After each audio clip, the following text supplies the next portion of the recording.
Hello friends, welcome back to draw with Vishal. और आज ये एपिसोड सेकंड है हेड का। इससे पहले मैंने साइडवेज बता दिया था आपको। आज मैं डिफरेंट एंगल कवर करने वाला हूँ फ्रेंड्स, जिसमें अप एंड डाउन भी कवर हो जाएगा और बाकी डिफरेंट एंगल भी कवर होंगे। फ्रेंड्स, ये मैंने बेसिक सा स्ट्रक्चर जो मैं पहले वीडियो में बता चुका हूँ वो मैंने बना दिया है। जिन्हें भी डिटेल में देखना हो पहला वीडियो, वो जाके डिस्क्रिप्शन में देख सकते हैं। और फ्रेंड्स, इसमें सबसे मेन जो आज के वीडियो में जो सबसे मेन चीज़ होने वाली है वो आईज़ का डायरेक्शन है। मतलब हमारा फेस किस साइड में फेस कर रहा है, पर्सपेक्टिव के ऊपर मेन हम काम करेंगे। मैंने एक बॉक्स बनाया है सिंपल सा, और मैंने एक आइडिया लिया है आईज़ का और ट्रायंगल टाइप का बना दिया है नोज़ के लिए। तो फ्रेंड्स, आप देख सकते हैं मैं कैसे प्रोग्रेस कर रहा हूँ एक रिफाइंड फेस की तरफ। इस तरीके से आप भी कर सकते हैं फ्रेंड, बहुत ही इजी है और आपको प्रैक्टिस करने की ज़रूरत है। मुझे ये बॉक्स मेथड काफ़ी अच्छा लगा फ्रेंड, क्योंकि इससे आप जिस एंगल में हेड बनाना चाहें उस एंगल में हेड बना सकते हैं। यहाँ पे फ्रेंड्स एक ही हेड को हम 3 पर्सपेक्टिव से देखेंगे। तो ये साइड व्यू है पहला, और ये फ्रंट व्यू है। तो फ्रेंड्स, आप देख सकते हैं मैंने एक ही चीज़ को 2 पर्सपेक्टिव से बनाया है। पहले में मैंने एक लाइन जो खींची है वही लाइन रैप करते हुए सेकंड वाले में भी आईज के पास है, और वैसे ही लाइन थर्ड वाले में भी है। थर्ड वाले में ऑपोजिट टू स्क्रीन फेस कर रहा है। फ्रेंड्स, मैं बता दूं, इस मेथड को यूज़ करके आप किसी भी एंगल में हेड को बना सकते हैं बहुत ईजीली। और यहाँ पे आपको इस तरीके की प्रैक्टिस करनी होगी। डिटेल्स पे बिल्कुल भी ध्यान मत दीजिए।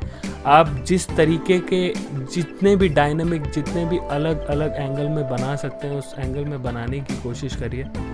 और ये जो मैंने लाइंस दी हैं वो नोज़, आईज़ और इन सब चीज़ों के लिए हैं। मैं बता दूं फ्रेंड्स, आप बॉक्स मेथड को इस तरीके से प्रैक्टिस कर सकते हैं, और ऐसे प्रैक्टिस करने से आपको काफ़ी अच्छी समझ हो जाएगी बॉक्स मेथड की। कुछ भी सही या गलत नहीं होता फ्रेंड्स आर्ट में। आप हमेशा प्रैक्टिस करके और चीज़ों को देख के ही सीख पाते हैं।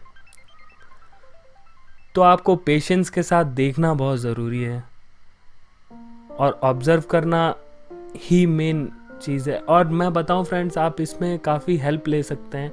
शैडो बनाने से काफ़ी हेल्प मिलती है। अभी हम आपको एक स्केलेटन बना के दिखाते हैं। ये जो स्कल है ये एक बॉक्स के अंदर फिट है, और मैंने क्रॉस इसलिए किया है फ्रेंड्स क्योंकि वो सेंटर है, बट वो सेंटर शिफ्ट होगा। वो नोज़ के आईब्रो और नोज़ उसके बीच में आना चाहिए था, लेकिन वो शिफ्ट होगा क्योंकि पर्सपेक्टिव चेंज हो गया है। तो फ्रेंड्स, इस तरीके का कुछ स्कल मैंने बनाया है। अभी ये नीचे से हम देख रहे हैं इस स्कल को। इसी स्कल को अगर हम ऊपर से देखें तो वो कैसा दिखेगा वो बनाने की कोशिश करता हूं मैं।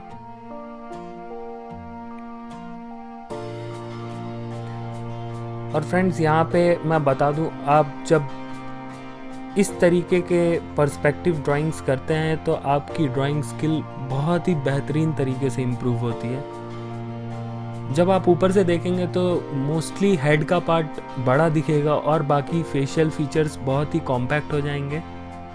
जब आप नीचे से फ्रंट व्यू ले रहे होंगे तब फेस के फीचर्स बड़े हो जाएंगे। फ्रेंड्स, बॉक्स मेथड बहुत ही सिंपल है। अभी तक तो मैं आपको कॉम्प्लेक्स तरीके से बता रहा था, अभी मैं बहुत सिंपल तरीके से आपको बताता हूँ कैसे आप प्रैक्टिस कर सकते हैं, इसकी शुरुआत कैसे कर सकते हैं। ये कुछ हंसता हुआ सा चेहरा मैंने बना दिया है और उसका डायरेक्शन बना दिया है फ्रेंड्स। ये क्रॉस करने से फ्रेंड्स पर्सपेक्टिव समझने में बहुत ही आसानी होती है।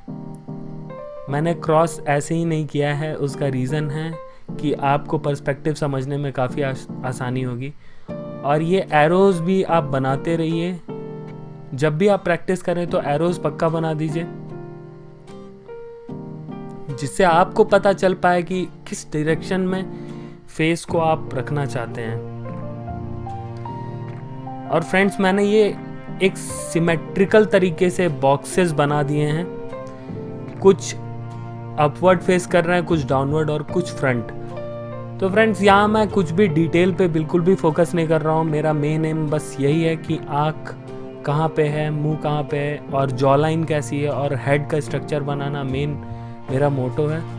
तो मैंने इस तरीके से कुछ प्रैक्टिस की है फ्रेंड्स, आप भी कर सकते हैं।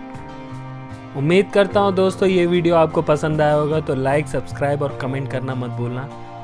और अगर ये वीडियो आपको पसंद आया तो शेयर ज़रूर करना अपने फ्रेंड्स के साथ। And stay tune to draw with Vishal, और सीखते रहिए हमेशा कुछ नया।